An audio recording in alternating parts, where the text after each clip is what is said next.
የብራዚል ብሔራዊ ቡድን አሰልጣኝ ካርሎ አንቸሎቲ ውላቸውን ለማራዘም ማሰባቸው እየተነገረ ይገኛል። አልሃሊ ትላንት ወሳኝ ድል ሲያስመዘግብ ኢቫን ቶኒ ሃትሪክ ሰርቷል። ስለዚህ የምንነግራችሁ ነገር አለ። ቺኩ ታፒያ በአርጀንቲና እንዳይወጣ ታግዷል። ስለዚህም የምንላችሁ ነገር አለ። ፊፋ በቀጣይ የሚካሄደው ክለቦች ዓለም ዋንጫ ውድድር ተሳታፊ ክለቦች ቁጥርን ወደ 48 የማሳደግ እቅድ እንዳለው እየተዘገበ ይገኛል። ከሪያል ማድሪድ በውሰት ለኦሎምፒክ ሊዮን እየተጫወተ የሚገኘው ኤድሪክ በክለቡ ጥሩ ጊዜ እያሳለፈ ይገኛል። ነገር ግን አርፋጅ ተጫዋች ነው ሲባል የሚል ዜና እየወጣ ይገኛል። የቼልሲው አሰልጣኝ ሊያም ሮሲነር ወልቭስ በአርሰናል ጨዋታ ላይ ያሳየው ብቃት ድንቅ ነበር ሲል ተናግሯል። በፕሪሚየር ሊጉ ለረጅም ጊዜ በዚህ ዓመት ሊጉን የመራው ክለብ ያው አርሰናል ቢሆንም ሌሎች እነማን ነበሩ የሚለው ቁጥራዊ አሃዝ ወጥቷል። ስለዚህ እነግራችኋለን። በአርሰናል ውሉን ማራዘሙ ይፋ የተደረገው ቡካዮ ሳካም በዚህ ክለብ ዋንጫዎችን ለማሸነፍ እፈልጋለሁ ሲል አስተያየቱን ሰጥቷል። የቀድሞ የፓራጓይ ግብ ጠባቂ ጆዜ ሉዊስ ከፕሬስቲኒ ጎን ቆማለሁ ሲል በሳምንቱ መጨረሻ በዘረኝነት ምክንያት ተቃውሞ እየደረሰበት ያለውን ተጫዋች ደግፋለሁ ሲል ተናግሯል። የሳምንቱ ምርጥ ተጫዋች በአውሮፓ መድረክ ታውቋል። ማን ነው እነግራችኋለን። አሁን ላይ የተሻለ ደረጃ ላይ እንገኛለን ያለው አርኔ ስሎት ነው። ስለዚህም የምንነግራችሁ ነገር ይኖረናል። አርኔ ስሎት አያይዘውም ስለ አሌክሳንደር አይዛክ የተናገሩት ነገር አለ። ይህንም እነግራችኋለን። የቀድሞ የሪያል ማድሪድ ቁጥር 1 ግብ ጠባቂ ቲቦ ኮርቶዋ ክለብ ባለቤት መሆኑ እየተነገረ ይገኛል። የትኛውን ክለብ የሚለውን እነግራችኋለን። በሳምንቱ ተጠባቂ የለንደን ደርቢ በቶትናምና በአርሰናል መካከል ይደረጋል። ይህ ጨዋታ ማን ይመራዋል የሚለው ይፋ ተደርጓል። ስለዚህም የምንነግራችሁ ነገር አለ። ሃንኬ ፖስት ከግሉ በአውሮፓ ሊግ ፍጻሜ 7 ተከላካይ ባስገባም ተጨማሪ ካለ እየፈለግኩ ነበር ሲሉ ተናግረዋል። ስለምን እንዲያሉ ይህንን ነግራችሁ ነገር አለ። ዩናይትድ ለደጋፊዎች ነጻ ትራንስፖርት አቅርቧል የሚል ዜናም ወጥቷል። ስለ ቪኒሲየስ ጁኒየርም እየተነገረ ነገር አለ። ስለዚህም የነገራችሁ ነገር አለ። ውድ የኦሮማ ዩናይትድ ቲዩብ ተከታታዮች ቻናሉን ሰብስክራይብ፣ ቪዲዮን ላይክ በማድረግ እንድትጀምሩ ከወዲሁ በአክብሮት ጠይቃለሁ።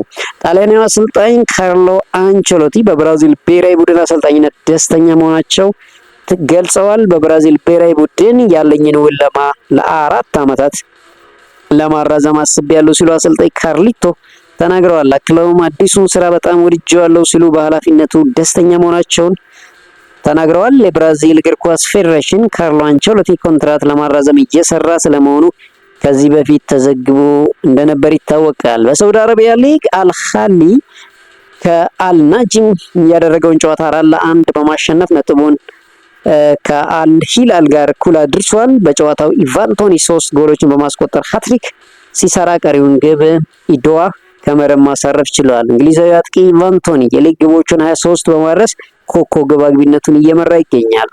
አልሃሊ ያለፉትን 12 የሊግ ጨዋታዎች አልተሸነፈም። 11ን በአሸናፊነት ማጠናቀቅ ችሏል።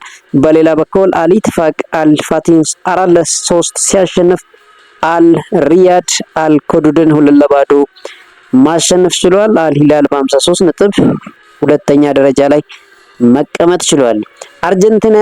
የአርጀንቲና እግር ኳስ ፌዴሬሽን ፕሬዝዳንት ቺኮ ታፒያ በገንዘብ ማጭበርበር ወንጀል ክስ ላይ መሆናቸው ይታወቃል። አሁን ላይ ፕሬዝዳንት ቺኮ ታፒያ ከአርጀንቲና እንዳይወጡ እገዳ እንደተጣለባቸው የሀገሪቱ መገናኛ ብዙሃን ዘግቧል።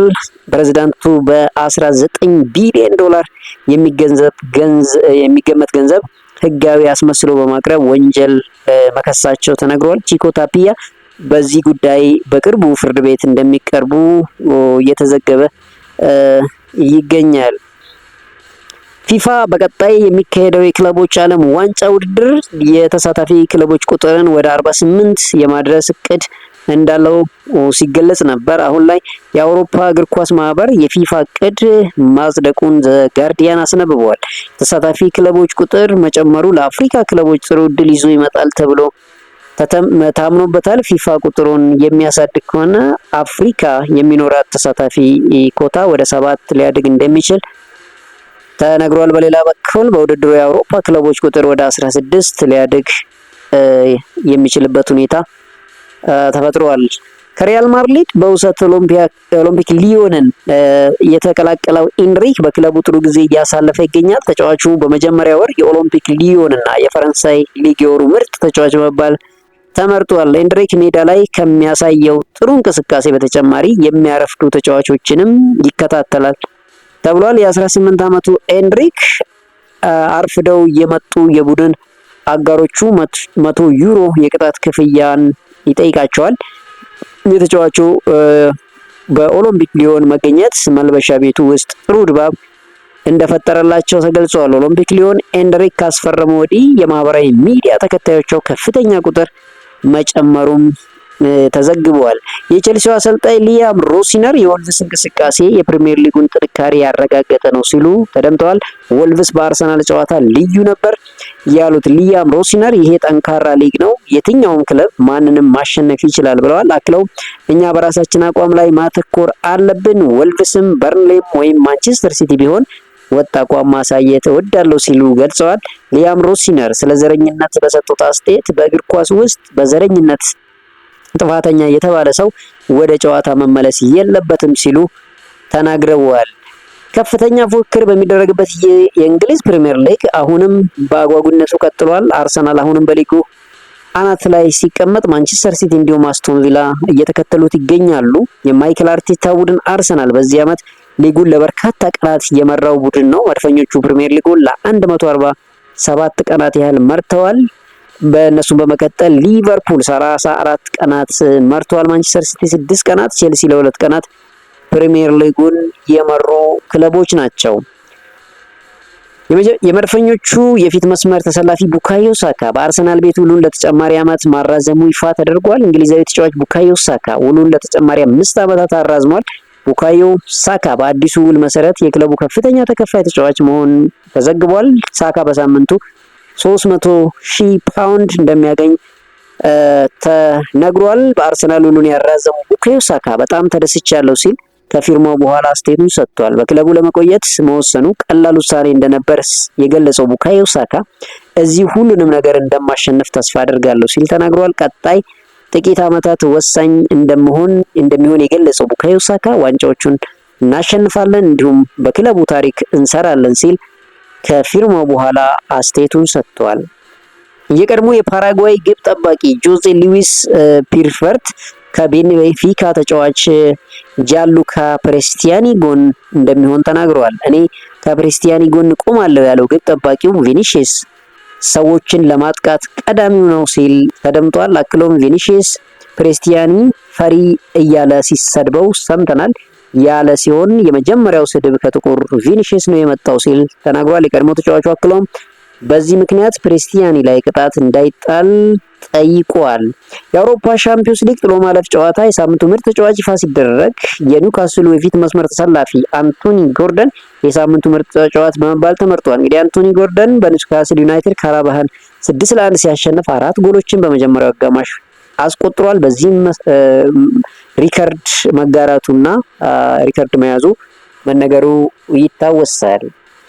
ሌላው የምናገኘው የሊቨርፑሉን አሰልጣኝ አርኒ ስሎት ጉዳይ ነው። የሊቨርፑሉ አሰልጣኝ አርኒ ስሎት ቡድናቸው በአሁኑ ሰዓት የተሻለ ደረጃ ላይ እንደሚገኝ ገልጸዋል። አሁን ላይ ከወራት በፊት ከነበርንበት በተሻለ ደረጃ ላይ እንገኛለን ሲሉ አሰልጣኝ አርኒ ስሎት ተናግረዋል። አክለውም ካለፉት 19 ጨዋታዎች 2 ነው የተሸነፍነው፣ ሁለቱንም በተጨማሪ ሰዓት ነው የተሸነፍነው፣ መሸነፍ የማይገባን ጨዋታዎች ናቸው ሲሉ ተናግረዋል። ስለ ቪኒሺየስ ያነሱት አርኒ ስሎት ቪኒሺየስ ላይ ስለደረሰው የዘረኝነት ጥቃት እኛ እንደ እግር ኳስ ቤተሰብ ማህበረሰብ ጥቃቱን ለማቆም እያደረገ ከሚገኘው ነገር የተሻለ ማድረግ አለብን ሲሉ ተናግረዋል። እንግዲህ አርኒ ስሎት ቶፕ 4 ማጠናቀቅ ትልቅ የቤት ስራ እንደሚጠብቃቸው ይታወቃል። ነገር ግን አርኒ ስሎት የተሻለ ቦታ ላይ እንገኛለን ሲሉ ተናግረዋል። እንግዲህ ከቼልሲ እንዲሁም ከማን ዩናይትድ ጋር ጥብቅ ፉክክር ላይ የሚገኙት አርኒ ስሎት ይህንን ተናግረዋል። የሊቨርፑሉ አጥቂ አሌክሳንደር አይዛክ መጋቢት ወር መጨረሻ ወደ ቡድኑ እንደሚመለስም አሰልጣኙ አክለው ተናግረዋል። ተጫዋቹ ሚያዝያ ወር መጀመሪያ ላይ የቡድኑ ልምምድ እንደሚጀምር ጨምሮ የገለጹት አርኒ ስሎት ነገሮች በታቀደው መልኩ የሚሄዱ ከሆነ አሌክሳንደር አይዛክ በዚህ ዓመት ሜዳ ላይ እንደሚታይ ጠቁመዋል። እንዳለመታደል ሆኖ የእሱን ምርጥ አቋም እስካሁን አላየንም ያሉት አርኔ ስሎት በሚቀጥለው ውድድር ዓመት እናየዋለን ሲሉ ተናግረዋል። በሌላ በኩል ጆዋ ጎሜዝ ለኖቲንጋም ፎረስት ጨዋታ ዝግጁ ሲሆን ጀርሚ ፍሪምፖንግ ከጨዋታ ውጪ መሆኑን አያይዘው ተናግረዋል። ማን ዩናይትድ ከበርንማውዝ ጋር ከሜዳ ውጪ የሚያደርገው ጨዋታ መመልከት ለሚፈልጉ ደጋፊዎች ነጻ ትራንስፖርት ማዘጋጀቱ ተነግሯል። ቀዮቹ ሰይጣኖች አርብ መጋቢት 20 ላይ ከበርንማውዝ ጨዋታ ያደርጋሉ። የጨዋታው ዕለት ለህዝብ ትራንስፖርት አስቸጋሪ በመሆኑ ማንቸስተር ዩናይትድ ነጻ ባስ ለደጋፊዎች አዘጋጅቷል። የትራንስፖርት ወጪው ደጋፊዎች በባስ እስከ 50 ፓውንድ በባቡር ደግሞ ከዛም በላይ እንደሚያስወጣቸው ተነግሯል። የቀድሞው የቶተናም አሰልጣኝ አንሄ ፖስተኮግሉ ከማንቸስተር ዩናይትድ በነበራቸው የዩሮፓ ሊግ ፍጻሜ ስለተጠቀሙት ታክቲክ አስታውሰዋል።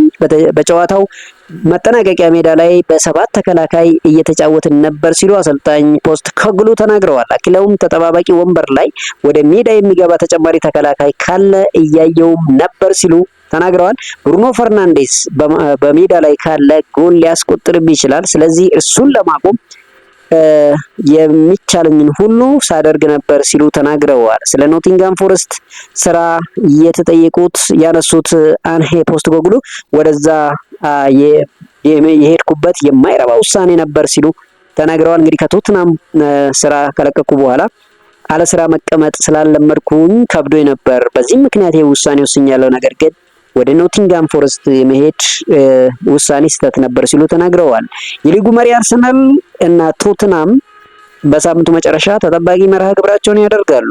ይህንን የሰሜን ለንደን ደርቢ የሚመሩት ዳኛ ይፋ ተደርገዋል። እንግዲህ የሳምንቱ ተጠባቂ መርሃ ግብርን ፒተር ባንክስ በመሃል ዳኝነት እንደሚመሩት ታውቋል። አርሰናል ከቶትናም የሚያደርጉት ጨዋታ እሁድ ምሽት 1 ሰዓት ተኩል ላይ በቶትናም ሆትስፐር ስታዲየም ይካሄዳል። ማን ያሸንፋል የሚለው በጉጉት ይጠበቃል። የሪያል ማድሪዱ ቁጥር 1 ግብ ጠባቂ ቲቦ ኩርቱዋ የክለብ ባለቤት መሆኑ ተገልጿል። ቤልጂየማዊ ቲቦ ኩርቱዋ የፈረንሳይ ሁለተኛ ሊጉን ክለብ ሌማንስ መግዛቱ ተነግሯል። ኩርቱዋ በክለቡ ባለድርሻ የሆኑት ኖቫክ ጆኮቪች፣ ማጎስ አሪያና እንዲሁም ፊሊፔ ማሳ በመቀጠል ወደ ክለቡ የተቀላቀለ ድርሻ ሆኗል። ባለፉት ዓመታት ጥሩ ጊዜ እያሳለፈ የሚገኘው ክለቡ በፈረንሳይ ሁለተኛ ሊግ እየተወዳደረ ይገኛል። በተጨማሪም በፈረንሳይ ዋንጫ ውድድር በመሳተፍ ላይ መሆኑ ይታወቃል። በሌላ በኩል እንግዲህ ከሳምንቱ መጨረሻ በአውሮፓ ቻምፒዮንስ ሊግ ከጨዋታዎቹ ውጤት በላይ መነጋገሪያ የነበረው ቪኒሲየስ ጁኒየርን ጉዳይ እናገኛለን። እንግዲህ ቪኒሲየስ ጁኒየር በሳምንቱ የዘረኝነት ጥቃት ደርሶብኛል በማለት በጨዋታው ላይ ከባድ ውጥረት እንዲፈጠር ሆኖ ነበር። በዛም ምክንያት ጆዜ ሞሪኖ በቀይ ካርድ ምክንያት ከሜዳ እስከ መሰናበት የደረሱበት ክስተት ተፈጥሯል። እንግዲህ ስለዚህ ተጫዋች የዘረኝነት ጉዳይ ዜናዎች እየወጡ ይገኛሉ። እንግዲህ ቪኒሲየስ ጁኒየር በዚህ ሳምንት ዳግም የዘረኝነት ጥቃት ማስተናገዱ መነጋገሪያ መሆኑ ይታወቃል። ቪኒሲየስ ባለፉት ዓመታት የደረሰበት ጥቃቶች ቁጥር ከፍተኛ መሆኑ እየተነገረ ይገኛል። ከወዲሁ ከ2021 ወዲህ ብቻ በ10 የተለያዩ የስፔን ስታዲየሞች 26 ጥቃቶች ደርሰውበታል። ትኩረት ተደርጎባቸው ከነበሩ ውስጥ ደግሞ በቫሌንሺያ እና አትሌቲኮ ዲ ማድሪድ ስታዲየም የደረሱበት ጥቃቶች ይጠቀሳሉ። ከቤኔፊካ ጨዋታ በፊት ቪኒሲየስ ለመጨረሻ ጊዜ ጥቃት የደረሰበት በሁለተኛው ዲቪዚዮን ክለብ አልባሴቴ ላይ የነበረ የተቃራኒ ክለብ ደጋፊዎች ቪኒሲየስ የጥቃት ሰለባ የሚሆነው ደጋፊዎችን ለማበሳጨት ስለሚሞክር ነው ሲሉ ወቅሰዋል። ለዚህም ሪያል ማድሪድ ጥቁሮች ተጫዋቾች እንዳሉት ሲያነሱ ይህንን ሀሳብ አሰልጣኝ ጆዜ ሞሪኖም ተጋርተውት ነበር። ይሁን እንጂ ሚፓፔ እንዲሁም ሮድሪገር ጨምሮ ሪያል ማድሪድ ጥቁር ተጫዋቾች በስፔን ስታዲየሞች የዘረኝነት ጥቃት አስተናግደው እንደሚያውቁ ዘገባዎች ወጥተዋል። ቪኒሲየስ ጁኒየር ግን ተቃዋሚዎቹን ለስኬታማና በራሱ የሚተማመን ጥቁር ሰው ማየት የማይወዱ ነው ሲል ገልጿቸዋል። አንዳንዶች ዳንሲን ይተቻሉ ያለው ቪኒሲየስ ጁኒየር ግን የኔ አይደለም፣ ሮናልዲኖ፣ ኔይማር፣ ማቲያስ ኩኛ እንዲሁም ሌሎች ተጫዋቾችም እና ጥቁር አሜሪካውያንም ያደርጉታል ሲል ተናግረዋል። እንግዲህ ቪኒሲየስ ጁኒየር ደጋፊዎችን ለጸብ ታነሳሳለህ በሚል የቀረበለትን ወቀሳም በጭራሽ አልተቀበለም። ይልቁንም ጥቁር ስፔን ውስጥ ተቀባይነት ለማግኘት የተቀመጠለትን ስታንዳርድ እንዲከተል ስለሚጠበቅ ነው። እኔ ህጉን ጥሼ አይደለም ሲል ተናግሯል። ችግሩ የሚጀምረው እነሱ ለጥቁር ያስቀመጡት ደንብ ጥሰህ ከፍ ባለ ድምፅ ስለ ጥቃት መናገር ስትጀምር ነው ሲል አውግዟል። ቪኒሲየስ ጁኒየር እንግዲህ ይህንን ጥቁር ተጫዋች በተደጋጋሚ የዘረኝነት ሰለባ ያደርገው እውነት የእሱ እንቅስቃሴ ወይስ ደግሞ ሌላ ነገር አለ የሚለው እንግዲህ በወደፊት የሚጣራ ይሆናል። ክርስቲያኖ ሮናልዶ የረመዳንን ጾም ለመጾም ሞክሮ ነበር ሲል ሻይ ፋርሂሊ ተናግሯል። የቀድሞ የሳውዲ አረቢያው ተጫዋች ሻይ ሻርሂሊ ክርስቲያኖ ሮናልዶ ባለፈው ዓመት ረመዳንን ለመጾም ሞክሮ ነበር ሲል ተናግሯል።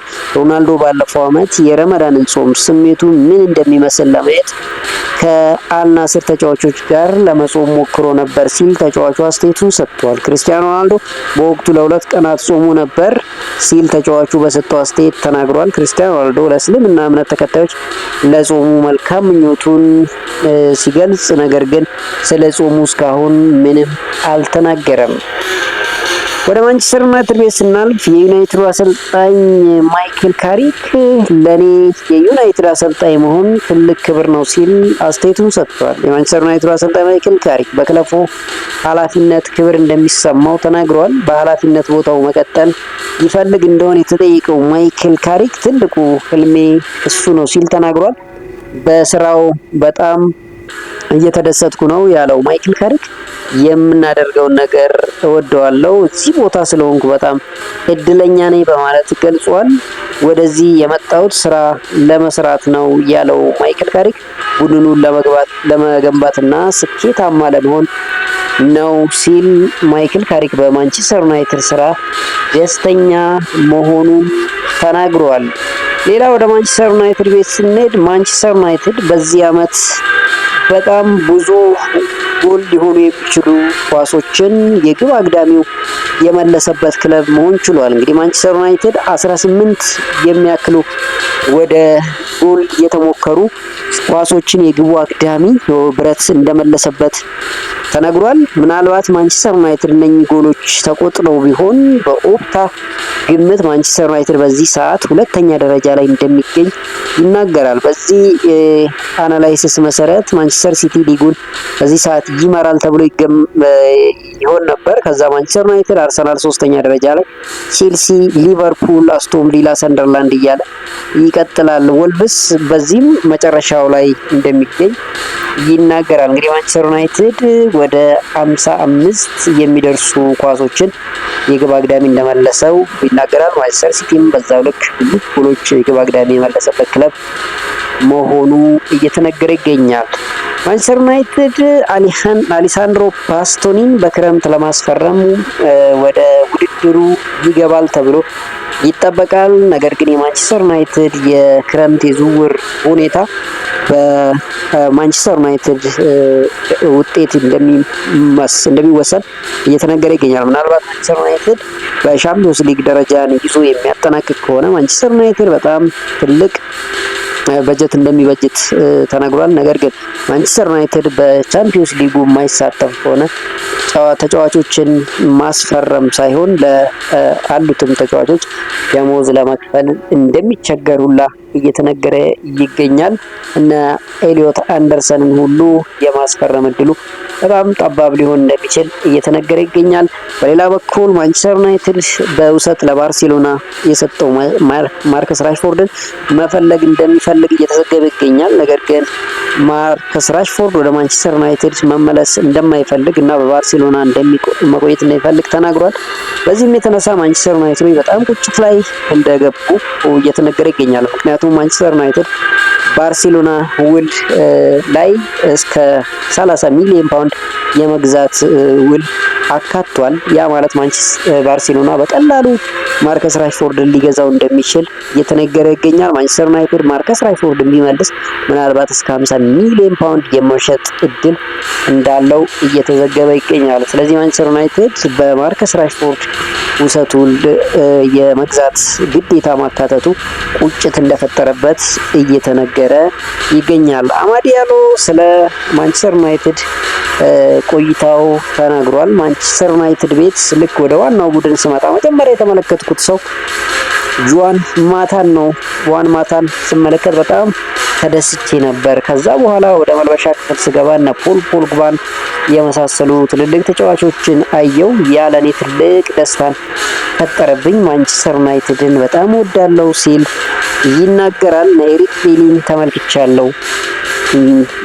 ያ ደግሞ ለኔ ትልቅ ደስታ ነበር። ማንቸስተር ዩናይትድ ቤት ትልቅ ስኬት ማግኘት እና ይህንን ክለብ ወደ ስኬት መመለስ እፈልጋለሁ ሲል ተናግሯል። ስለ ግል ህይወቱ የተናገረው አማድ ዲያሎ እኔ ሁልጊዜም ወደ ጨዋታ ወይም ወደ ልምምድ ቦታ ከመሄዴ በፊት ጸሎት አደርሳለሁ። ያ ደስታ ይሰጠኛል። ዘፈን ከማዳመጥ ይልቅ ቁርአንን ማዳመጥ የበለጠ ብርታቴ ነው ሲል ለእምነቱም ጥሩ ቦታ እንደሚሰጥ አማድ ዲያሎ ተናግሯል።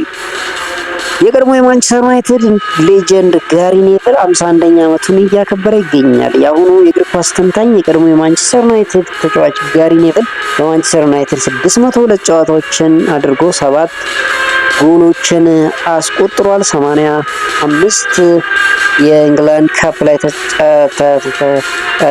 ለፍጻሜ ተጫውቶ 8 የፕሪሚየር ሊግ፣ 3 የኤፍኤ ካፕ፣ 2 የሊግ ካፕ፣ 3 የኮሚኒቲ ሺልድ እንዲሁም 2 የሻምፒዮንስ ሊግ፣ 1 የኢንተርኮንቲኔንታል ካፕ እና 1 የክለብ የዓለም ዋንጫን ማሸነፉ ይታወሳል። እንግዲህ ጋሪ ኔቭል አሁን ላይ በገራሚ አስተያየቶቹ የሚታወቀው ዛሬ 51ኛ የልደት ዓመቱን እያከበረ ይገኛል። በመጨረሻም በዚህ ሳምንት በጣም ተጠባቂ 2 ጨዋታዎች ይደረጋሉ። ማንቸስተር ሲቲ ከኒውካስል ቅዳሜ ዕለት ምሽት 5 ሰዓት የሚያደርገውና አርሰናል ከቶትናም እሁድ ዕለት የሚያደርገው የምሽት 1 ሰዓት ጨዋታ ዓለም ሁሉ በጉጉት የሚጠብቀው ነው። ምክንያቱም አርሰናል በዚህ ሳምንት በውልቭስ ነጥብ መጣሉ ምናልባት በቀጣይም የለንደን ደርቢ ላይ ነጥብ የሚጥል ከሆነና ማንቸስተር ሲቲ ኒውካስልን የሚያሸንፍ ከሆነ በጣም አደገኛ ውጥረት ውስጥ እንደሚገባ እየተነገረ ይገኛል። አርሰናል በተለይ ለረጅም ጊዜ እየመራ ያለው የፕሪሚየር ሊግ ዋንጫ ምናልባት ማሳለፉ ዘንድሮም ለማንቸስተር ሲቲ የሚሰጥበት ድል ሊፈጠር ይችላል ተብሎ በጉጉት እየተጠበቀ ይገኛል። እንግዲህ ማን ያሸንፋል የሚለው ከወዲሁ ይጠበቃል። እናንተም በኮሜንት ሴክሽን ግምታችሁን ከወዲሁ ማስቀመጥ ትችላላችሁ። ነገር ግን ቻናላችን ሰብስክራይብ፣ ቪዲዮአችንን ላይክ አድርጋችሁ እንድታበረታቱን በታላቅ አክብሮትና ትህትና እጠይቃለሁ። በሌላ ጠቃሚ ዜና እስከምንገናኝ ባላችሁበት መልካም ቀን